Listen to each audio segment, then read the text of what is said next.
Corona vaccine का roll out अब बस चंद दिनों की बात है। 15 जनवरी के पहले कभी भी यह शुरू हो सकता है, लेकिन कोरोना वैक्सीन पर मुफ्त का झगड़ा थम नहीं रहा। बीजेपी का टीका जैसे तंज से लेकर भारत बायोटेक की कोवैक्सीन को मंजूरी में जल्दबाजी के आरोपों और साथ ही इसे मुफ्त में सबको मुहैया कराने की बात पर राजनीति की आर पार मची है। इस बीच जिस एक्सपर्ट कमेटी ने कोवैक्सीन को मंजूरी देने का फैसला किया, उसकी मीटिंग का ब्यौरा सामने आया।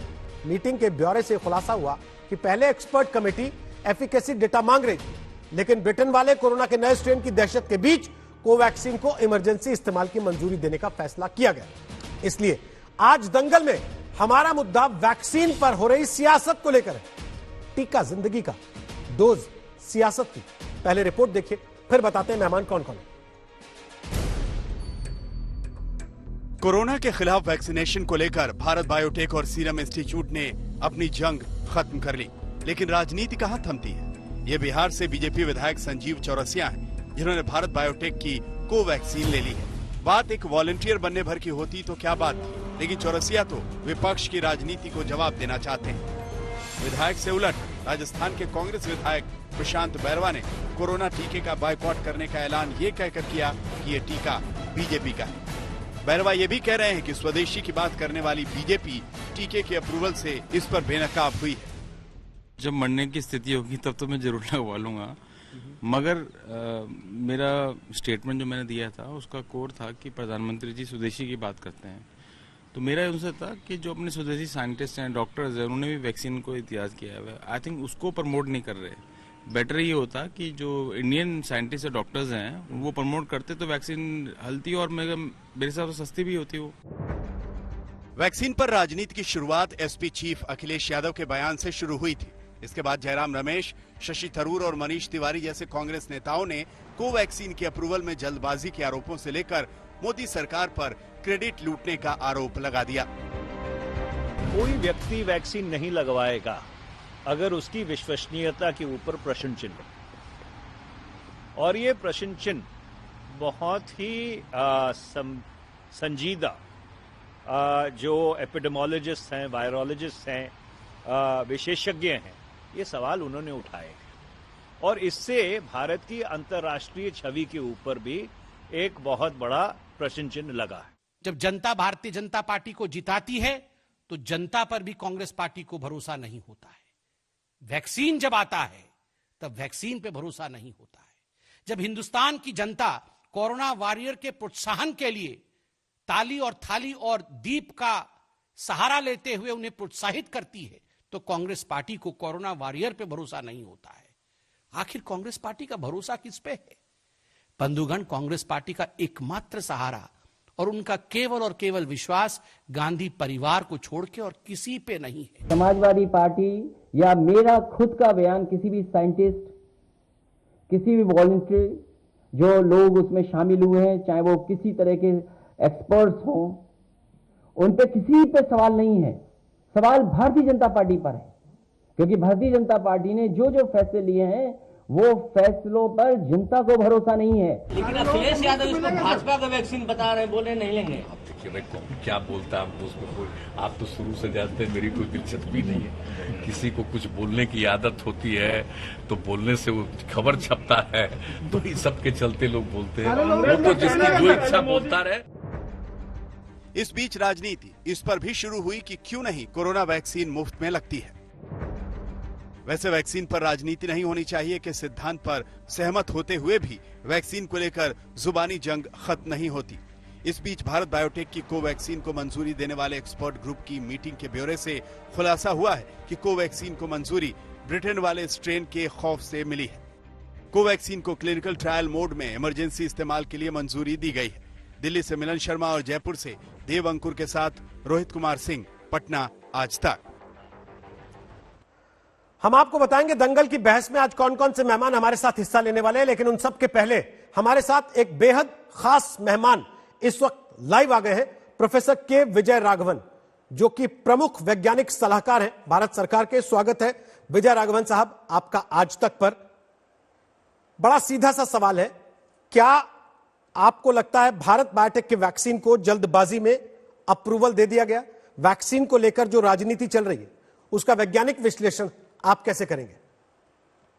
देखिए, इसमें तुलना ये बात की है कि एक साइड पे हमारी पैंडेमिक है, साथ में ये महामारी में नए स्ट्रेन्स आए हैं यूके और साउथ अफ्रीका में, जो फैलाव रोग की बढ़ा रहे हैं।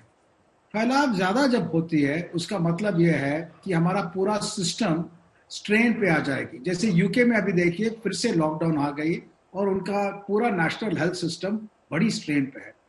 हमने काफी कम किया है पूरा फैलाव, वो लगे रखना है। अगर इसको आगे जाना है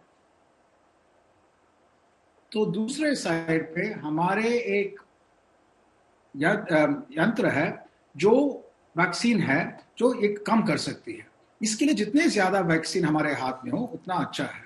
और देश में 2 वैक्सीन मैन्युफैक्चर हो रहे हैं और भी मैन्युफैक्चर होंगे, ये बहुत बढ़िया है। वैक्सीन के इमरजेंसी यूज ऑथराइजेशन के साथ साथ ट्रायल्स भी चालू है, लेकिन ये जल्द नहीं है। ये बहुत जरूरी है कि अभी ये इमरजेंसी सिचुएशन है, इसीलिए ऑथराइजेशन दोनों को इमरजेंसी यूज ऑथराइजेशन दी गई है, दो अलग तरफ से, लेकिन दोनों को इमरजेंसी यूज ऑथराइजेशन दिया गया है। क्या यह कहना ठीक है कि कोवैक्सीन का ट्रायल ठीक से नहीं हुआ? सब्जेक्ट एक्सपर्ट कमेटी पूरी तरह से सहमत थी, संतुष्ट थी? वो बिल्कुल गलत है कि ये कहना कि ठीक नहीं हुआ। बिल्कुल ठीक हुआ है। पूरी विश्वास रखना चाहिए कि ये सेफ्टी और इम्यूनोजेनिसिटी ट्रायल्स बिल्कुल सेफ ठीक तरह से हुई। ये बहुत बढ़िया वैक्सीन है और बढ़िया वैक्सीन बनेगी। फेज 3 ट्रायल्स खत्म होंगे और पूरा विश्वास है कि ये वैक्सीन बहुत बढ़िया वैक्सीन होगी। उसी तरह से एस्ट्राजेनेका की वैक्सीन ब्रिजिंग ट्रायल्स भी यहाँ कंप्लीट होगी, सारी दुनिया में उनके फेज 3 ट्रायल्स भी कंप्लीट होगी। और दोनों वैक्सीन हमारे देश के लिए गर्व की बात है कि दोनों की मैन्युफैक्चरिंग यहाँ हो रही है। लेकिन सर, आमतौर पर एक वैक्सीन को आने में 8 से 10 साल लगते हैं। कोरोना की वजह से तमाम देशों ने अपने यहां पर रिसर्च, ट्रायल और अप्रूवल के सिस्टम को, उस प्रोसेस को छोटा किया। 10 महीने में वैक्सीन अप्रूवल आ रहे हैं। ऐसे में क्या हर देश की वैक्सीन में रिस्क है या सिर्फ कोवैक्सीन में रिस्क है? हमें ध्यान रखना चाहिए कि हमेशा हर वैक्सीन में रिस्क और बेनिफिट वे की जाती है। दूसरी चीज ये है कि वैक्सीन दिए जाती है जिनको कोई रोग नहीं है, ज्यादातर मतलब हेल्दी पीपल को दी जाती है, इसलिए उनका सेफ्टी रिक्वायरमेंट्स बहुत ज्यादा है, काफी हाई है। हमारे वैक्सीन जो हैं वो पूरी सेफ्टी मेजर्स को सेटिस्फाई किए हैं, जैसे कि बाकी देशों की वैक्सीन भी। तो सेफ्टी में कोई कॉम्प्रोमाइज नहीं हुई है, ये ध्यान में रखना चाहिए। कोई जल्दीबाजी नहीं है उसमें। वो पैरेलल प्रोसेसिंग के साथ में काम करते हुए मैन्युफैक्चरिंग और ट्रायल साथ में ले जाके ये हो सकती है कि कई सालों का काम 1 साल में किया गया। उसमें काफी इन्वेस्टमेंट भी लगती है और वो इन्वेस्टमेंट भी आई है। कोविशील्ड और कोवैक्सीन, इन दोनों में फर्क क्या है? या फिर मैं पूछूं कि इमरजेंसी अप्रूवल और रिस्ट्रिक्टेड अप्रूवल, इन दोनों में क्या अंतर होता? वैक्सीन का प्लेटफॉर्म, जिस बेसिस पे वैक्सीन बनाए जाता है, उन दोनों में फर्क है। कोवैक्सीन एक एडेनोवायरस वेक्टर को लेके उसमें सार्स कोरोना वायरस के जीन लगा के वो बनाते हैं वैक्सीन। यहाँ कोवैक्सीन में इनएक्टिवेटेड वायरस, मतलब सार्स कोरोना वायरस को इनएक्टिवेट करके पूरी तरह से वो वैक्सीन किया जाता है। तो ये एक फर्क है। साथ में जो रिजल्ट आई है, आपने पूछा कि उनकी इमरजेंसी यूज ऑथराइजेशन में क्या अंतर है, उसमें यह है कि कोवैक्सीन में एक तरह की इमरजेंसी यूज दिया गया है, जैसे उनकी फेज 3 रिजल्ट्स जो बाहर से आई है और इनकी ब्रिजिंग ट्रायल्स भारत में है, उन दोनों के रिजल्ट आते आते इमरजेंसी यूज ऑथराइजेशन दिया गया है और पूरी ऑथराइजेशन जब फेज 3 खत्म होगी और ब्रिजिंग ट्रायल्स खत्म होगी तब दिया जाएगा। कोवैक्सीन के लिए फेज 3 ट्रायल्स जारी है। कुछ ही हफ्तों में, 1-2 महीने के अंदर ही उनकी रिजल्ट आने लगे। उनकी एक दूसरी तरह की इमरजेंसी यूज ऑथराइजेशन दिया गया है, जिनकी क्लिनिकल ट्रायल मोड यानी एक स्पेसिफिक प्रोटोकॉल होगी जो भारत बायोटेक और Indian council of medical research तैयार करके वो वैक्सीन एडमिनिस्टर करेंगे। कोवैक्सीन में क्या कमी है जो बाकियों में नहीं है? कमी? जी, एट द मोमेंट जो बहुत सारे सवाल कोवैक्सीन को लेकर उठाए जा रहे हैं वो ये कह के उठाए जा रहे हैं कि ये अभी कंप्लीट नहीं था, इसको जल्दबाजी में ला दिया गया। नहीं, क्या ये सही है कहना? वैक्सीन में बिल्कुल कोई कमी नहीं है, इसमें कोई शक नहीं है। ट्रायल्स जारी है कोवैक्सीन में और वो फेज 3 ट्रायल्स का रिजल्ट आएगी, इसलिए उसकी एक दूसरी तरह के इमरजेंसी यूज ऑथराइजेशन दिया गया है। कोविशील्ड के लिए फेज 3 ट्रायल्स बाहर से आ गई है, कुछ और भी आना है, लेकिन इसीलिए उसके दूसरे लेवल की इमरजेंसी यूज ऑथराइजेशन दी गई। इसमें कोई शक नहीं है कि दोनों वैक्सीन पूरी तरह से सेफ। जब पैंडेमिक का टाइम होता है उस समय वैक्सीन अप्रूवल्स का जो प्रोसेस होता है वो बदला जाता है, जैसा हमने देखा इस वक्त पूरी दुनिया ने बदला, लेकिन ये बदलना कितना जायज है और कितना सेफ है? वैसे मैंने बार बार कहा सेफ्टी प्रमुख है।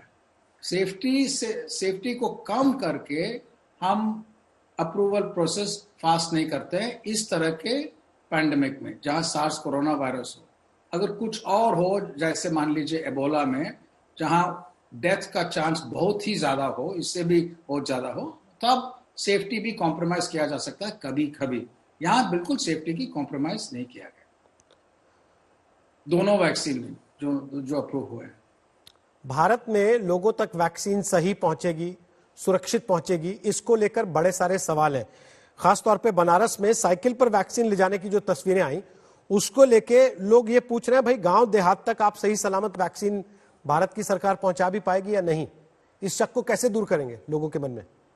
भारत की पूरा हेल्थ सिस्टम, भारत सरकार की हेल्थ डिलीवरी सिस्टम कई सालों से वैक्सीन डिलीवर करती आई है। हमारे चाइल्डहुड इम्यूनाइजेशन प्रोग्राम में, मैटरनल इम्यूनाइजेशन प्रोग्राम में हर गांव, हर जगह, पहाड़ में हो या रेगिस्तान में हो, वैक्सीन पहुंचती है। उसमें 3 स्टेप है। पहले मैन्युफैक्चरिंग वेयरहाउस में, रेफ्रिजरेशन सेंटर्स में वैक्सीन पहुंचते हैं, वो कंपनी ले आती है। उसके बाद स्टेट गवर्नमेंट के मशीनरी में, ट्रक्स में, रेफ्रिजरेशन ट्रक्स में, बाकी सब जगह जाती है। ये दोनों पावर्ड रेफ्रिजरेशन है। उसके बाद जहां वैक्सीन के साइट्स हैं वहां 2 तरह के होते हैं, जहां रेफ्रिजरेटर वगैरह है, नहीं तो एक पैक्ड यूनिट्स में जाती हैं, जो जिस भी गाड़ी में जाए, गाड़ी में, कार में जाए या स्कूटर में जाए, वो पूरा टेम्परेचर कंट्रोल है। अगर वो टेम्परेचर ऊपर जाती है कभी भी, उसका इमीडिएटली इंडिकेटर्स है उसमें, टेम्परेचर ऊपर नहीं जाएगी। इससे लास्ट माइल में जब पहुंचती है वैक्सीन हेल्थ सेंटर को, पूरी तरीके सब लोगों को मालूम है कि वैक्सीन की टेम्परेचर पूरी चेन में ठीक से रही कि नहीं, उसके बाद एडमिनिस्टर की जाती है। इसमें कोई दिक्कत और शक की कारण नहीं। बहुत बहुत शुक्रिया प्रोफेसर के विजय राघवन आज तक पर आने के लिए, इन सारे सवालों के जवाब देने के लिए। प्रोफेसर के विजय राघवन कह रहे हैं कि सुरक्षा का पूरा ख्याल रखा गया है और सारी चीजों को ध्यान में रखते हुए ही वैक्सीन को मंजूरी देने का कदम उठाया गया। हमारे साथ शाहनवाज हुसैन आ गए, वो बीजेपी के राष्ट्रीय प्रवक्ता हैं, पूर्व केंद्रीय मंत्री रह चुके हैं। राजीव राय हमारे साथ आ गए, वो समाजवादी पार्टी के प्रवक्ता हैं और पढ़ाते हैं। हमारे साथ अजय आलोक आ गए हैं, वो डॉक्टर हैं, जेडीयू के नेता हैं। और हमारे साथ डॉक्टर रवि मलिक आ गए हैं, वो सीएमडी हैं रेडिक्स हॉस्पिटल दिल्ली के। आप सबका स्वागत है दंगल में। सबसे पहले राजीव राय साहब, ये जो 8-9 सवाल मैंने अभी पूछे प्रोफेसर के विजय राघवन से, जो कि प्रधान सलाहकार हैं भारत सरकार के, प्रधान वैज्ञानिक सलाहकार हैं, आपकी आशंकाएं कुछ हद तक दूर हुई या अभी भी आप आशंकित हैं?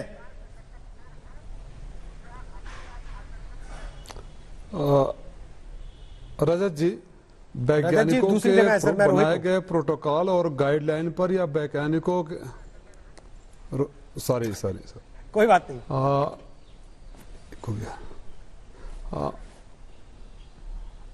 देखिए, वैज्ञानिकों के बनाए गए प्रोटोकॉल या गाइडलाइन पर ना मुझे कोई शक है, ना पैनल में बैठे किसी लोगों को कोई शक होना चाहिए, ना कोई क्वालिफाइड करता है कि उनको क्वेश्चन करे। सवाल जो आखिरी स्टेज डॉक्टर साहब ने, प्रोफेसर साहब ने बताया, आपने खुद बताया कि साइकिल पर जाया, टेम्परेचर कंट्रोल करके कैसे साइकिल पर जाएगा। और आपके तो बड़े अच्छे रिपोर्टर हमारे मऊ में हैं, जरा भेजकर पता करा लीजिए। 3 दिन से वायरल हो रहा है वीडियो के कूड़ादान इमरजेंसी वार्ड के बाहर फेंका हुआ है। जब हेल्थ सिस्टम जब इस तरह के चरमराई व्यवस्था हो तो एक स्वाभाविक सा होता है। देखिए मैं कोई वैज्ञानिक बात नहीं कर रहा हूं, आम आदमी की आजकल मनोधारणा ये होगी, और गूगल ने फोन ने बहुत खराब कर दिया है सबको। डॉक्टर दवाई लिखता है लेकिन गूगल पर सबसे पहले उसको लोग साइड इफेक्ट देखने लगते हैं। तो जब स्टेटमेंट आता है कि रिस्ट्रिक्टेड क्लिनिकल मोड में ट्रायल में के लिए है और फिर उसको आप इम्प्लीमेंट करने लगते हैं, तो लोगों के मन में सवाल उठता है। सवाल का समाधान वैज्ञानिक कर रहे हैं, डॉक्टर कर रहे हैं, उनके ऊपर सबको भरोसा है, उस पर कोई क्वेश्चन मार्क है ही नहीं है। जो हमारे उत्तर प्रदेश की खास तौर व्यवस्था, और मैं जिस इलाके से मैं आता हूं, घनी आबादी और चरमराई हुई व्यवस्था, डॉक्टर नदारत, नर्स नदारत, कोई पूछने वाला नहीं। कोई हमारे यहाँ बलिया में तो अभी एक सीएमओ को कोरोना से मौत हो गई, बलिया के सीएमओ के कोरोना के 4 दिन पहले से मौत हो गई। ऐसे जब सिस्टम है तो मन में हमेशा शंका जाहिर रहेगा। इसलिए मैं आपके माध्यम से सरकार से अपील करता हूं कि लोगों की सुरक्षा का सवाल है, आज जितनी भी कोताहियां हुई, जब ऐसे वैक्सीन देश में आया है तो उसको सही तरीके से प्रोटोकॉल का पालन करते हुए इम्प्लीमेंटेशन और लोगों के पास पहुंचे, इसकी सुनिश्चित व्यवस्था की जाए। तो कैसे की जाए ये भी तो बताइए ना, कोई आपके पास आइडिया है, कोई आप सलाह देना चाहते हैं सरकार को? आपने तो कह दिया कि सब बर्बाद है इस देश में, मेरे पास कैसे टीका लगेगा? मैं सलाह देना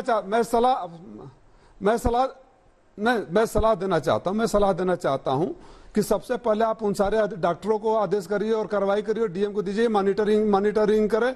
उसकी जो प्राइमरी हेल्थ सेंटर पर नहीं पहुंचते हैं आप भेज दीजिए, कहीं किसी आपके तो जाल फंसे हुए हैं, किसी प्राइमरी हेल्थ सेंटर पर भेजिए, अभी 10 मिनट के अंदर पता चल जाएगा, कोई डॉक्टर कोई नर्स नहीं दिखाई देगा। जो अनट्रेंड लोगों से कराया जा रहा है, उत्तर प्रदेश का सिस्टम ये हो गया है कि डॉक्टर किसी और को बैठा रहे हैं, टीचर किसी और को बैठा रहे हैं, 50,000 तनख्वाह मिल रहा है तो 5,000 में फिक्स कर दिए हैं, और कमीशन ऊपर तक पहुंचता है, कोई चेक करने वाला नहीं है। एक सवाल है मेरा, मैं माफी चाहता हूं आपको बीच में टोक रहा हूं, बात नहीं कह रहा हूं, आपने सलाह देनी शुरू की, लेकिन मेरा एक सवाल है मन में। पहले अखिलेश जी ने कहा कि साहब बीजेपी का टीका नहीं लगवाएंगे, फिर वो अपनी बात से पलट गए कि नहीं हम तो कुछ और कह रहे थे, हालांकि कहा उन्होंने यही था। उसके बाद उन्होंने कहा कि साहब मुफ्त में टीका सबको मिलना चाहिए, इस बात की गारंटी हो। आज आप ये कह रहे हैं कि टीका ऐसे नहीं ऐसे लगना चाहिए, ढंग से लगना चाहिए और अच्छा क्वालिफाइड डॉक्टर लगाए, इस बात की गारंटी मिलनी चाहिए। क्या कहीं यह है कि आप लोगों ने तय कर रखा कि नहीं केवल कंफ्यूजन फैलाना है, एक नहीं तो दूसरे, दूसरे नहीं तो तीसरे, तीसरे नहीं तो चौथे तरीके से? क्योंकि कंस्ट्रक्टिव क्रिटिसिज्म में इस तरह की बातें नहीं होती हैं। नहीं, अगर सरकार क्या आप हर दिन नया एक बहाना खोज के लाएंगे और फिर कहेंगे कि नहीं साहब मैं तो इधर से नहीं इधर से पकड़ना चाहता हूं? नहीं रोहित जी, अगर सरकार इतनी अहंकारी है, सरकार अगर इतनी अहंकारी है कि किसी सुझाव को भी अगर लगता है कि ये विरोध के लिए विरोध कर रहे हैं, तो ऐसे सरकार से हमें बहुत उम्मीद भी नहीं है। राजीव जी, ये सवाल सरकार ने नहीं पूछा, ये सवाल मैंने पूछा है। रडार में सरकार की तरफ से जो बैठे वो तो बोले भी नहीं अभी, उन तक तो मैं गया ही नहीं हूं। ये मेरा सवाल है जो कि रोज मैं देख रहा हूं पिछले कई दिन से, पार्टियों के अलग अलग नेताओं के बयान जिस तरीके से आ रहे हैं। मैं आपसे बता रहा हूं रोहित जी, और आप रोहित जी ईमानदारी से जो मैंने सवाल उठाया, ये सवाल आपके भी है, अपने दिल पर हाथ रखकर पूछिए कि आप चाहेंगे कि नहीं चाहेंगे कि सुनिश्चित हो। और अगर मेरी बातें अगर गलत मैं खाली पेश कर रहा हूं तो मैंने तो बोला ना कि आपके बोलने से पहले प्रोफेसर साहब से सवाल पूछा, खत्म होने से पहले आ जाएगा कि साइकिल पे अगर टीका जा रहा है तो टेम्परेचर मेंटेन करने की गारंटी कैसे होगी? क्या हमारे देश के पास वो व्यवस्था है जिसमें वो टीका सही ढंग से एडमिनिस्टर किया जा सके? लेकिन इससे इतर बहुत सारे सवाल राजनीतिक पार्टियों ने उठाए हैं। हमारे देश की पार्टियां तो कह रही हैं कि हमारे देश में टीका बना, इसमें भरोसा नहीं कर सकते। पहली चीज वो कह रहे हैं कि साहब इसके तो ट्रायल नहीं हुए। दूसरी चीज वो कह रहे हैं कि साहब ये तो आपने आनंद फानंद में दूसरे देश ने मंजूरी दे दी थी इसलिए मंजूरी दे दी। तीसरी चीज तो किसको माने? और आपकी पार्टी के नेता वो कह रहे थे बीजेपी का टीका नहीं लगवाएंगे। फिर अरे हमारी पार्टी के क्यों कर रहे हैं आप? जरा पूछिए ना, शाहनवाज साहब बैठे हुए हैं, शिवराज चौहान कल एक समाचारों पर आया कि एक ट्रायल में किसी गरीब को वैक्सीन, पैसे के नाम पर वैक्सीन दिया गया, वो बीमार पड़ गया, कोई पूछने नहीं वाला है। कुछ घंटे बाद मुख्यमंत्री का बयान आता है कि मैं टीका सबसे बाद में लूंगा। हर बीमारी से पहले इलाज खोज देने वाले, कोरोना का लॉकडाउन में वैक्सीन बना देने वाले बाबा रामदेव आगे चैनलों पर बोलते हैं कि मैं वैक्सीन नहीं लगवाऊंगा, तब उनसे तो कोई सवाल नहीं करता है। अगर हम सिस्टम पर, हेल्थ सिस्टम के डिलीवरी पर अगर कुछ सुझाव दे देते हैं तो हम गुनाहगार हो जाते हैं। ये तो बड़ी कमाल होता है। किसी ने मामा और बाबा से पूछा, अगर मुख्यमंत्री ये कहते हैं कि मैं नहीं लगवाऊंगा अभी, और उन्हीं के राज्य में एक गरीब के ऊपर ट्रायल हुआ है और बीमार पड़ गया है, और ये अगर गलत आरोप है तो उसके ऊपर कार्रवाई क्यों नहीं की जा रही है? वो तो मैं चैनलों पर देखा, मैं तो व्यक्तिगत रूप से नहीं देखा, समाचारों में देखा। उसकी जवाबदेही किसी की बनती है? उन लोगों को सरकार में जो बैठे हुए हैं, जो खुद ही बोलते हैं कि मैं नहीं लगाऊंगा, उन्हीं के प्रदेश में गरीब टीका लगाने के साइड इफेक्ट से बीमार पड़ा हुआ है, तो वो कुछ भरोसा पैदा करता है या विश्वास पैदा करता है? इसका कोई जिम्मेदारी लेगा? शाहनवाज जी बताइए, जवाब दीजिए उनकी बात का। फिर मैं 2 डॉक्टर हमारे साथ हैं, उनके पास जी रोहित जी, आपने बहुत अच्छा किया कि डिबेट से पहले हमारी बात नहीं करा के जो वैज्ञानिक सलाहकार हैं उनकी बात सुना दी इनको। राजीव राय जी पढ़े लिखे आदमी हैं, पढ़ाते हैं, लेकिन समाजवादी पार्टी के लोग जिस तरह की भाषा बोल रहे हैं, अखिलेश जी ने जो कहा वो पूरे देश को मालूम है कि बीजेपी की वैक्सीन हम नहीं लगवाते। उसके बाद अपने बयान से कुछ भी पलटे। इनके एक एमएलसी हैं, कहने लगे समाजवादियों को खतरा है कि नपुंसक न हो जाएं ये वैक्सीन लगा के, तो नपुंसक होने का खतरा था ये भी एक बात बता दी। इसी तरह की बात जिस मजहब से मैं बिलोंग करता हूं, वहां की हमारे मजहब के कुछ धार्मिक संगठन हैं, उन्होंने पोलियो में समझा दी थी कि बच्चों को अगर पोलियो का टीका, वो पोलियो ड्रॉप पिलाएंगे तो नपुंसक हो जाएगा। बड़ी मुश्किल हुई और कई बच्चे पोलियो के शिकार हुए क्योंकि कुछ लोग गलतफहमी पैदा कर रहे थे। फिर रजा अकादमी ने कहा कि ये वैक्सीन में कुछ और मिला हुआ है, हम नहीं लगाएंगे। एक पॉलिटिकल पार्टी के नाते हमें कभी उम्मीद नहीं थी कि हम दंगल में आकर ये बहस करेंगे वैक्सीन पर, लेकिन इन्होंने बहस का मौका दे दिया। ये कह रहे हैं कि पहले ही कहा कि वैक्सीन बीजेपी की है, फिर अब कह रहे हैं वहां फेंकी हुई थी, फिर लगवाएंगे कैसे, फ्री लगना चाहिए। आप कहना क्या चाहते? वैक्सीन पर भ्रम फैलाना ये विपक्षी पार्टी की जिम्मेदारी है क्या? क्या विपक्ष में रहना, हर बात पे विरोध करना, ये कहीं पढ़ लिया है क्या आपने? और समाजवादी पार्टी तो बहुत दिन विरोध में रही है। कांग्रेस पार्टी के नेता किस तरह की बेतुकी बयानबाजी कर रहे हैं। भारत में 2 वैक्सीन बनी, सीरम इंस्टीट्यूट से और भारत बायोटेक से। पूरे दुनिया में कोविडशील्ड और कोवैक्सीन की तारीफ हो रही है और भारत की प्रशंसा हो रही है। आपको बीजेपी से चिढ़ हो रही है या भारत की जो प्रशंसा हुई या भारत के साख दुनिया में बढ़ी उससे दिक्कत है?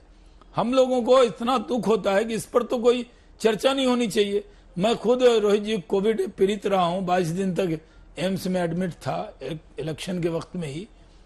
जब बिहार में चुनाव हो रहा था, मैं जानता हूं कि जिसको कोविड होता है उसको लगता है कोई इलाज हो जाए। कितने देश के लोग हम खो चुके हैं इस कोरोना वैक्सीन। लेकिन शाहनवाज जी, एक सवाल तो जायज है ना, जब बनारस में साइकिल पे वैक्सीन ले जाने की तस्वीरें आ रही हैं, तो ये सवाल तो हर कोई पूछेगा ना, क्या हमारे पास प्रॉपर व्यवस्था है कि हम उसके तहत प्रति व्यक्ति तक वो वैक्सीन सही ढंग से पहुंचा सके? इस बात को तो आप मना नहीं कर सकते। जो वो कह रहे हैं कि ग्रास रूट लेवल पर, ग्राउंड लेवल पर जो हमारी व्यवस्थाएं हैं वो चरमराई हुई है। देखिए रोहित जी, जो हमारी व्यवस्था पे आज सवाल उठा रहे हैं उनको यकीन रखना। वो बनारस वाली तस्वीर को मैंने देखा नहीं है, आपके जबान से अभी जब राजीव राय जी ने कहा तो मैंने सुना, और इन्होंने मऊ के इलाके के बारे में भी बात बताई। वो सही है नहीं है इसकी जांच का विषय है। दूसरी बात यह है कि हम इतना गर्व करें कि हमारे सिस्टम में ये व्यवस्था है। पूरे दुनिया में कोरोना के खिलाफ जो लड़ाई भारत ने लड़ी है उस पर कितने आर्टिकल हैं, राजीव राय जी तो गूगल करके पढ़ ले। भारत की प्रशंसा पूरे दुनिया में हो रहा है। लोग कह रहे हैं भारतीय मॉडल। कोई कहता है कि मोदी ने जिस तरह कोरोना की लड़ाई को मजबूती से लड़ा, अपने अपने देश में लोगों को ताने मिल रहे हैं कि नेता ऐसा होना चाहिए कि इसको 135 करोड़ की आबादी और इतनी बड़ी आबादी को संभालना। और अगर हम कोरोना की लड़ाई को मजबूती से लड़े हैं तो वैक्सीन की लड़ाई को भी हम मजबूती से वैक्सीन पहुंचाने का काम करेंगे। नहीं तो बात वही आ गई ना, ये भ्रम पैदा मत कीजिए। ये विपक्षी नेता झगड़ा वैक्सीन के ट्रायल पूरे होने का या झगड़ा क्रेडिट का है कि भाई क्रेडिट कोई ना ले जाए इस बात में और उसका राजनीतिक लाभ ना हो जाए? क्योंकि यहां तो चुनाव प्रचार के दौरान भी वैक्सीन के वादे किए गए और आप ही के यहां से शुरू हुआ था बिहार से कि फ्री में वैक्सीन लगेगी सबको। अब विपक्ष रोज पूछता है कि बताओ तो फ्री में लगेगी कि नहीं लगेगी। रोहित जी, 2 बातें हैं। एक हिंदी में कहावत है, अज्जल गगड़ी छलकर जाए।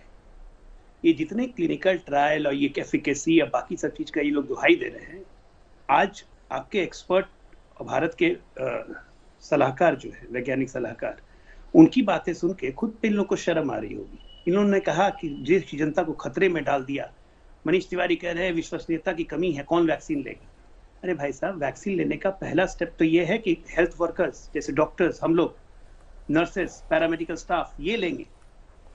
आम जनता को दे कौन रहा है अभी? उसी में क्लिनिकल ट्रायल का रिजल्ट भी आ जाएगा 2 महीने। तो पहले जो ऑलरेडी फेस कर रहे हैं कोरोना को, सबसे पहले तो वैक्सीन उनको लगाई जा रही है, बिना बात जाने, बिना बात समझाने। ये लोग कुछ नहीं, सिर्फ कंफ्यूजन फैलाने के एक्सपर्ट हो गए। ये कांग्रेस पार्टी, समाजवादी पार्टी, अब क्या इसमें करिएगा? अकबर महाराज के भी दरबार में 9 रत्न होते थे। हमारे विपक्ष में तो रत्नों की कमी ही नहीं है। एक ढूंढिए 10 मिलेंगे। शशि थरूर कुछ बयान देंगे, मनीष तिवारी कुछ बयान देंगे, कोई भाजपा की वैक्सीन बता देगा। अब राजनीतिक तौर पे देखिए तो भाजपा को तो इन्होंने नया साल का तोहफा दे दिया, राजी के अध्यक्ष जी ने। तो चुने चुने दुर्लभ मूर्ख है, उस पर क्या कमेंट में करूं? सच्चाई ये है कि हमें तो गर्व होना चाहिए कि भारत अकेला ऐसा देश है जहां पे 2 वैक्सीन एक साथ अप्रूव हो गई है, 3 वैक्सीन और अप्रूव होने के स्टेज में है। यही भारत बायोटेक, जुलाई में इसने क्लेम किया है कि हम इंट्रानेजल, नाक के रास्ते की वैक्सीन भी ला रहे हैं। तो अपने वैज्ञानिकों की उपलब्धि पे गर्व करने की जगह, और भारत पूरे गरीब देशों को वैक्सीन देने जा रहा है, एक अंतर्राष्ट्रीय साख हमारी बढ़ेगी। ये अपने ही वैज्ञानिकों पर सवाल उठा रहे हैं, अपने ही कंपनी पे सवाल उठा रहे हैं, अपने ही लोगों पे अपनी वैक्सीन पे सवाल उठा रहे हैं। क्यों? एनडीए और मोदी की वाहवाही क्यों हो रही है? बेसिक बात यहां है, इस चीज में भी हर चीज पे राजनीति करना ठीक नहीं है। टीका जिंदगी का डोज सियासत की शाहनवाज हुसैन हमारे साथ हैं, बीजेपी से राजीव राय, समाजवादी पार्टी से अजय आलोक जेडीयू से, और डॉक्टर रवि मलिक हमारे साथ हैं। डॉक्टर साहब, आपने सबकी बातें सुनी, वैज्ञानिकों की भी, राजनीतिक पार्टियों के नेताओं की भी। अखबार में भी आप आए दिन जो बयान आ रहे हैं पढ़ रहे होंगे, उसको पढ़ने के बाद आपको भरोसा होता है वैक्सीन पर? देखिए, मैं कुछ चीजें, मैं काफी देर से डिबेट सुन रहा था, कुछ चीजें मैं क्लियर कर दूं। नंबर वन बात यह है, जैसे डिस्ट्रीब्यूशन सिस्टम के ऊपर बात चल रही थी, मैं बताना चाहूंगा हमारे देश ने पोलियो को इरेडिकेट कर दिया है by good distribution system of vaccine. हम गांव में, देहात में, लास्ट माइल ऑफ इंडिया तक हम वैक्सीन पहुंचाने के लिए सक्षम है। यूनिवर्सल प्रोग्राम ऑफ इम्यूनाइजेशन हमारा चल रहा है, और उसका बिल्कुल एक सक्षम प्रमाण हमारे साथ में यह है कि हमने पोलियो को इरेडिकेट किया था। अब दूसरी चीज किसी को भी वैक्सीन बोलने का हक उसी व्यक्ति को है जो पूरा प्रोफेशनल। उतना लंबा कार्यक्रम कोरोना वैक्सीन के लिए बना सकते हैं क्या हम लोग? सॉरी, आपको रोक के पूछ रहा हूं बीच में, क्योंकि आपने पोलियो का जिक्र किया। डेफिनेटली ये लंबा प्रोग्राम बना सकते हैं हम, डिजिटल प्लेटफॉर्म्स का इस्तेमाल कर सकते हैं। और मैं आपको बता दूं, भारतवर्ष के अंदर हम लोग 11 vaccine universal programme of immunisation के तहत बच्चों को डिस्ट्रीब्यूट करते हैं, और गांव देहात सब जगह पे जाती है। सिर्फ ये फर्क होगा, यहां पे एडल्ट्स को वैक्सीन करना पड़ेगा, थोड़ा सा फाइन ट्यून करनी पड़ेगी, हल्की फुल्की दिक्कत आ सकती है, लेकिन distribution system is in place. हमारे यहां पर स्टेट के हॉस्पिटल्स हैं, उनके नीचे प्राइमरी हेल्थ सेंटर्स हैं, उसके नीचे सब सेंटर्स हैं, उसके नीचे हमारे हेल्थ केयर वर्कर्स हैं जो गांव देहात में वैक्सीनेट कर रहे हैं। आज भी लाखों करोड़ों महिलाओं को, प्रेग्नेंट महिलाओं को टेटनस की वैक्सीन वो दे रहे हैं, बच्चों को वैक्सीन, डीपीटी की, पोलियो की, ये सारी वैक्सीन आज भी दे रहे हैं। तो मैं नहीं समझता कि डिस्ट्रीब्यूशन में दिक्कत होगी। दूसरी चीज ये है कि कोई भी व्यक्ति किसी भी वैक्सीन पे टिप्पणी करने से पहले he should be professionally fully qualified. उसे पूरा मालूम होना चाहिए ये ट्रायल्स क्या है, प्री क्लिनिकल ट्रायल क्या है, फेज 1 क्या है, फेज 2 क्या है, फेज 3 क्या है, और उसके बाद अप्रूवल्स कैसे मिलते हैं। मैं छोटी सी बात कहता हूं, डीजीसीआई ने जब सरकार को, उनके डायरेक्टर ने, सबसे बड़े मुखिया ने कह दिया ये वैक्सीन 100% सेफ हैं, तो हमारे को अपने साइंटिस्ट के ऊपर, जो कि आज नहीं इन्होंने अप्रूवल, आज नहीं इसके रिसर्च हुए, 29 जून से इसके ऊपर क्लिनिकल ट्रायल्स चल रहे हैं। अगर आपातहपी में करना होता तो पहले कर देते। 29 जून से ट्रायल्स चल रहे हैं। उन ट्रायल्स को मैं एक चीज और बता दूं, वैक्सीन की एक प्रक्रिया होती है, अग्नि परीक्षा से ये वैक्सीन निकलती है। सबसे पहले तो प्री क्लिनिकल ट्रायल होते हैं जो जानवरों के ऊपर होते हैं, माइस के ऊपर, रैट के ऊपर, गिनी पिग के ऊपर। उसके बाद फेज 1 क्लिनिकल ट्रायल होता है, फिर फेज 2 होता है।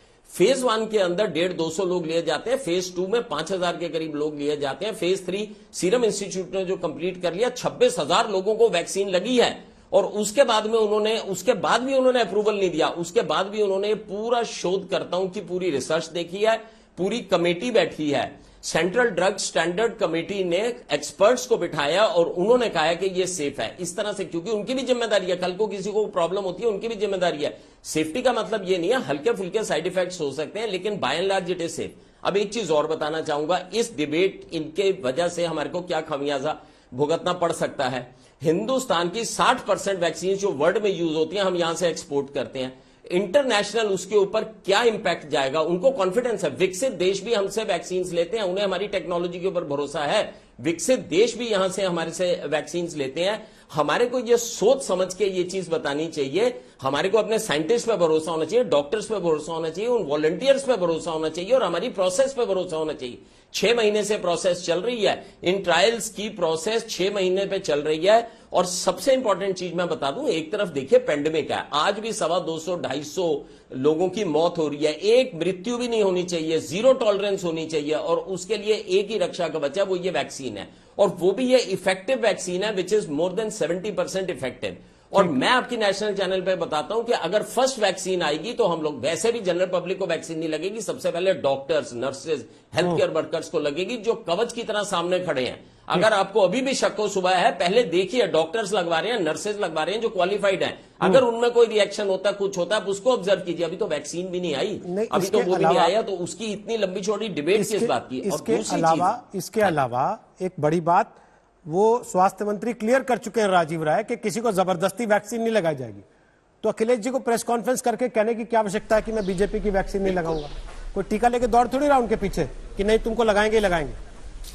अच्छा, मैं आपकी बात का जवाब दिया, उससे पहले दो बड़े बुद्धिजीवी, खासतौर से शहनवाज हुसैन साहब और डॉक्टर आलोक जी का। डॉक्टर साहब एक बार राजीव जी कुछ बोल रहे हैं, आपको उस पर भी जवाब देना पड़ेगा, एक बार सुन ले उनकी बात, तो डॉक्टर साहब वापिस से जवाब दूंगा उसका। बोलिए राजीव जी। रोहित जी 3 बातें जल्दी खत्म करूंगा। डॉक्टर शहनवाज साहब, डॉक्टर आलोक ने कुछ बातें कही। डॉक्टर शहनवाज साहब, आप बड़े सज्जन हैं और आपका, मैं बीजेपी में गिने चुने लोग हैं जिनका व्यक्तिगत रूप से मैं बहुत सम्मान करता हूं। आपको और जो कल से दुर्लभ मुर्ग की परिभाषा बता रहे हैं डॉक्टर आलोक साहब, मैं आपको बताना चाहूंगा, कुछ भरी गगरी वाले महामूर्ख भी होते हैं जिनको सामान्य बातें समझ में नहीं आती है। उनको बस इतनी समझ में आती है कि बत्तख से ऑक्सीजन निकलता है और रडार में जहाज को छुपा दिया जाता है और नाली से गैस निकल जाता है और महामूर्ख को ताली बजा रहे होते हैं तब। इसलिए कमेंट करने से पहले सोच लीजिएगा। आप लोग, आपकी ये दुर्लभ मूर्खता वाली स्टेटमेंट तब नहीं आ रही थी, आप ताली बजाने वाले में थे। और ये बातें शहनवाज साहब को इसलिए समझ में आएगी कि उस समय वो ऐसे आबो माया में है। डॉक्टर रवि मलिक साहब, आपने जितनी बातें बताई उस पर कोई क्वेश्चन मार्क नहीं है। काश आपके कॉर्पोरेट हॉस्पिटल वाला सिस्टम गांव में होता, नहीं तो मैं बड़ी इज्जत के साथ बिना किसी आपको ऑफेंड किए, I am inviting you to come to my constituency, come to my area and see that health system which you are talking about in the national channel, वो एग्जिस्ट करता है कि नहीं करता है। मतलब आप ये मान रहे हैं कि अखिलेश जी ने भी अपने 5 साल में हेल्थ सिस्टम खड़ा नहीं किया कि मऊ तक डॉक्टर पहुंच सके और वहां इलाज हो सके किसी बच्चे का? इन्होंने तो नहीं किया, आपने भी नहीं किया था, और उससे पहले भी कोई नहीं करके गया। खड़ा किया था। नहीं, लेट में करेक्ट इट, आप करेक्ट करने दीजिए। अखिलेश जी ने 108 दिया था जो पेट्रोल के बिना खड़ी हुई है। अखिलेश जी ने प्राइमरी हेल्थ सेंटर बनवाया था जहां नर्सों की रिक्रूटमेंट होती है, नहीं हो रही है, दवाइयां नहीं पहुंच रही है। आप पूछे 108 कितनी खड़ी है, पूछे ना। मैं तो दावे के साथ धक्के के चोट पर आपके बोलता हूं कि आप सबसे तेज तंत्र आपका है। अपने रिपोर्टर को लाइव फोन करिए और पूछिए, फोन करिए लाइव। आप 108 खड़ी है, जो सिस्टम बना था कोलैप्स कर दिया, लूट खसोट में देख नहीं रहे। बदायूं केस में अखिलेश जी का फोटो लगा के टीवी चैनल पे चलता था। बदायूं केस में क्या हुआ है? बदायूं में क्या हुआ? खड़ी है इसीलिए वो वैक्सीन से डर गए थे। पूरी खाली हेल्थ सिस्टम में हमको ना लगा दे कोई, बना गई है। 108 चल रही होती तो लगवा लेते वो जी। 108 खड़ी हो गई इसलिए अखिलेश जी डर गए थे कि हमको ना लगा दे वैक्सीन, कमेंट देंगे वरना लगवा लेते। नहीं, अखिलेश जी नहीं, अखिलेश समाजवादी डरते नहीं है। समाजवादी आईना दिखाते हैं और आईने में अगर चेहरा विभत्स देखने पर कोई किसका आईना था जिसमें वो कह रहे थे कि मैं बीजेपी का टीका नहीं लगवाऊंगा? वो किसका आईना था, किसको दिखा रहे थे? क्योंकि उससे थोड़े दिन पहले उनका बयान था कि वैक्सीन क्यों नहीं ला रहा है, उससे थोड़े दिन पहले उनका बयान था कि वैक्सीन क्यों नहीं ला रहे बीजेपी वाले। वो आईना था जिसमें उसके बाद वो कहने लगे कि साहब बीजेपी का टीका नहीं लगवाएंगे। जिसमें वो आईना था जिसमें जोगी जैसे दुर्लभ मूर्ख, जोगी जैसे आलोक वाली भाषा नहीं करना चाहता हूं मैं कि दुर्लभ मूर्ख जाकर कहते भी कहते हैं, कहना नहीं चाहता। वैज्ञानिकों ने 2 बनाया। आपने कहा वैज्ञानिकों पर सवाल नहीं उठाता हूं, लेकिन सारे सवाल भी उठाए। और चैनलों पर आलोक जैसी भाषा इस्तेमाल नहीं करना चाहता हूं, लेकिन वो उसी भाषा में रहा। यही तो हमारा सवाल था पहले मूवमेंट से कि क्या आप कंफ्यूज करते हैं लोगों को। लेकिन कोरोना गुरु मोदी जी हो गए, कोरोना गुरु के नाम पर चलने लगा, कोरोना गुरु के नाम पर ठेपो पर चलने लगा। किसी वैज्ञानिक का नाम नहीं आया, किसी कंपनी का नाम नहीं आया। कोरोना वैक्सीन शुरू होने से पहले पुणे से लेकर आपके चैनलों पर नहीं, उनका कार्यक्रम चलने लगा। राजीव जी, किसी चैनल पे कुछ चला उसका जिम्मेदार मैं नहीं हूं। पहली चीज, कल को अखिलेश जी की मूर्ति लगा के कुछ लोग पूजा करने लग जाएंगे, उसके जिम्मेदार आप नहीं होंगे ना। मानते हैं ना इस बात को? उसके जिम्मेदार आप नहीं होंगे। आप रोहित साहब, आप और मैं आप और मैं इस समुद्र का हिस्सा है। मैं अगर कोई बात कहता हूं तो आप सिर्फ वही बातें नहीं पूछते हैं जो आपके चैनल पर चलती है, आप वो बातें भी पूछते हैं जो देश में और समाज में और राजनीति में हो रहा है। अपने चैनल के एजेंडे को आपने कोई एजेंडा नहीं देते कि मेरे चैनलों पर इतने प्रोग्राम चले हैं, उन्हीं प्रोग्रामों में से ये सवाल पूछूंगा, इसीलिए मैंने कोट कर दिया। ठीक है, ठीक है, ठीक है। अजय आलोक आपकी बात का जवाब दे रहे हैं, फिर रवि मलिक भी जवाब देंगे आपकी बात का। बोलिए अजय आलोक, आप उंगली उठा रहे थे बीच में। नहीं राजीव जी, मैं देख रहा हूँ कल से थोड़ा आपा अपना खो रहे हैं। खैर कोई बात नहीं है, नेता को डिफेंड करना कभी कभी डिफिकल्ट हो जाता है, इसलिए मैं कोई उनकी बात का बुरा नहीं मान रहा हूँ। लेकिन राजीव जी को बस याद दिलाना चाहता हूँ कि 2017 में जब योगी जी की सरकार बनी थी तो 6 महीने बाद व्हाइट पेपर इशू किया गया था WHO की रिपोर्ट के साथ, जिसमें कहा गया था कि अखिलेश सरकार में 60% वैकेंसी डॉक्टर्स और नर्सेस की खाली है। ये सही है ना? WHO की रिपोर्ट लगी हुई थी राजीव जी, आप तो जानते होंगे, पढ़े लिखे आदमी। उसके बारे में क्या कहना है? तो मऊ का इंफ्रास्ट्रक्चर क्यों खराब है, अब आपसे बेहतर कौन जानेगा? अब उसमें कितना डेवलपमेंट अब ये हुआ 3.5 साल में, उसकी व्याख्या आप कर दीजिए तो वो ठीक बात है। मैं आपकी तरफ से विपक्ष को बस एक ही गाना कहूंगा, एक गाना है, हे प्रभु आनंददाता ज्ञान इनको दीजिए शीघ्र सारे। मैं बस एक प्रार्थना आप लोग के लिए कर रहा हूँ, सारे विपक्ष के लिए, कि कृपया करके भाजपा को और मजबूत मत बनाइए, बल्कि आप लोग के लिए गाना ये है कि हे प्रभु आनंददाता ज्ञान इनको दीजिए, शीघ्र सारे अवगुणों से दूर इनको कीजिए। विपक्ष को मजबूत रहना चाहिए। अगर इस तरह से हरकत करेंगे तो विपक्ष तार-तार हो जाएगा, और विपक्ष का तार-तार होना देश के लोकतंत्र के लिए ठीक नहीं। अब मुझे समझ में आया कि डॉक्टर सिद्धार्थ सिंह को आपने ही वो ज्ञान दिया था कि इसी महीने में बच्चे मर जाते हैं। मुझे अब जानकारी नहीं थी, आपने बता दिया। ऐसे मित्र का ज्ञान मुझे कभी न दीजिए जो बत्तख का ताली बजाने पर ज्ञान नहीं लेना, मत लीजिए भाई। नहीं ऑक्सीजन वाले आप याद नहीं आया, याद नहीं आया आपको? बहस हट रही है मुद्दे से। अखिलेश जी के जमाने में तो आज तक पर फोटो लग गया होता था। डॉक्टर रवि मलिक, इस सारी बहस में क्या ये बात नकारी जा सकती है कि राजनेताओं के बयानों से एक आम आदमी असल में जिसके लिए सारी मेहनत हो रही है उसके मन में शक का कीड़ा पैदा होता है और फिर वो मकसद फेल हो जाता है जिस मकसद से ये सारे काम किए गए, सारी मेहनत की गई? देखिए, मैं ये बताना चाहूंगा कि इस वक्त इस महामारी के अंदर जिसमें लाखों लोगों ने जानें खो दी हैं, इसके सामने हमारे सामने एक ही विकल्प है, वो है ये वैक्सीन। और जो वैक्सीन पूरी अग्नि परीक्षा से निकल के आई है, DCGI ने उसे अप्रूवल दे दिया है। और अप्रूवल भी देखिए, emergency, restricted, under certain conditions, बहुत ही सावधानी के साथ में इसको अप्रूवल मिला है। अभी ये वैक्सीन लगनी शुरू होगी, उसको लगने में भी हफ्ता 2 हफ्ते लग सकते हैं। उसके बाद ये हेल्थ केयर वर्कर्स को लगनी शुरू होगी और उसके साथ साथ इसके ट्रायल्स भी चल रहे हैं। हमारे को ये जानना बड़ा जरूरी है कि हमारे व्यूअर्स जो भी हैं वो बहुत ज्यादा भ्रमित ना हो, इसके लिए कॉन्फिडेंट रहें। उसी कॉन्फिडेंस के लिए मैंने भी ये चीज बताई है कि पहली वैक्सीन हमारे डॉक्टर्स लगाने को तैयार हैं। पहली 1 लाख वैक्सीन हमारे डॉक्टर्स और नर्सेस लगाने को तैयार हैं। ये सेफ वैक्सीन है। जनरली वैक्सीन डेवलप होने में 10 साल का समय लगता है, 10 महीने में लगी है। इसके पीछे साइंटिस्ट का खून, पसीना और आंसू लगे हुए हैं, हमारे साइंटिस्ट के, डॉक्टर्स के, वॉलंटियर्स के। ये वैक्सीन सक्षम है, ये सारी उसमें से प्रक्रिया से होके आई है। और DCGI के जो हेड हैं या जो हमारे ड्रग कंट्रोलर्स के हैं या जो हमारे साइंटिस्ट हैं, उन सब ने कह दिया वैक्सीन सेफ है, इसके साइड इफेक्ट्स नहीं है। और हमें यह भी मालूम है कि 26,000 लोगों में सीरम इंस्टीट्यूट की वैक्सीन लगी है। अगर साइड इफेक्ट होते 100 लोगों में पता चल जाते कि इतने साइड इफेक्ट हैं। 26,000 लोगों का हजूमड़ा आप समझ सकते हैं रोहित जी कितना बड़ा होता है। इन सबको ये वैक्सीन लगी है और उसके बाद में इस निष्कर्ष पे पहुंचा गया है। और ये क्लिनिकल ट्रायल जून में शुरू हुए थे, 6 महीने हो गए इस क्लिनिकल ट्रायल से, इस वैक्सीन को निकलते हुए। हम लोग कि जो बात आप कह रहे हैं वो नेताओं को भी समझ में आए। राजनीतिक तौर पर जो विशेष टीका टिप्पणी टीके को लेकर हो रही है वो कम हो, तो लोगों के मन में किसी तरीके का शक शुबा पैदा ना हो।